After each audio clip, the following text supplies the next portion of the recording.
UP चुनाव Samajwadi party से ज्यादा अखिलेश यादव के लिए साख का सवाल था। पार्टी में तमाम विरोध के बावजूद अखिलेश अपने मन मुताबिक चुनाव में उतरे, लेकिन साख नहीं बचा पाए।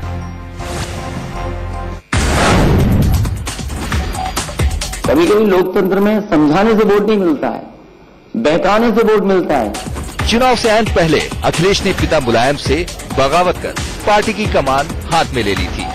पार्टी के तमाम वरिष्ठ नेताओं को नजरअंदाज कर अखिलेश ने अपने हिसाब से टिकट बांटा और पत्नी डिंपल के साथ यूपी में कैंपेन का मोर्चा संभाल लिया।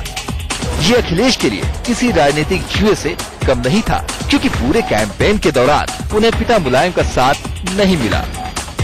नतीजा ये हुआ कि पिछले चुनाव के मुकाबले अखिलेश 1/4 सीट भी लाने में नाकाम रहे।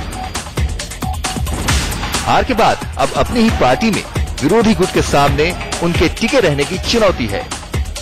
साथ ही पार्टी के राष्ट्रीय अध्यक्ष पद को छोड़ने का भी दबाव बढ़ गया है। Bureau report, India news.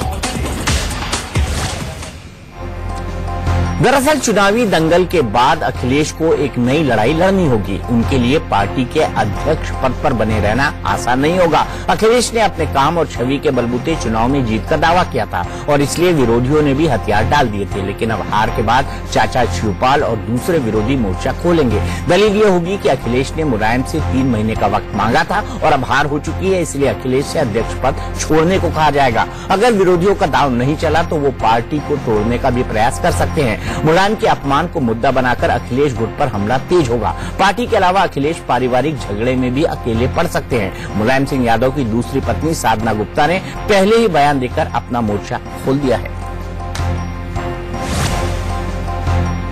अंदर की बात यह है कि अखिलेश यादव कांग्रेस से गठबंधन करके हीरो बनने चले थे, लेकिन चुनाव नतीजों ने उन्हें जीरो बना दिया।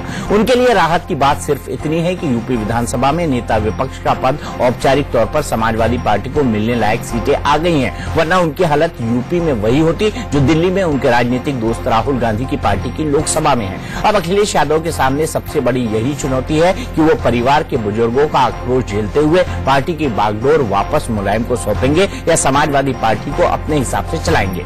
समाजवादी पार्टी को अपने दम पर हार के सदमे से उबरने में वक्त लगेगा और अगर अखिलेश यूपी में मोदी विरोधी गठबंधन की धुरी बनना चाहते हैं तो इसके लिए उन्हें अपनी बुआ जी यानी मायावती को मनाना होगा, जो चाचा और पिताजी का गुस्सा झेलने से भी ज्यादा मुश्किल काम होगा।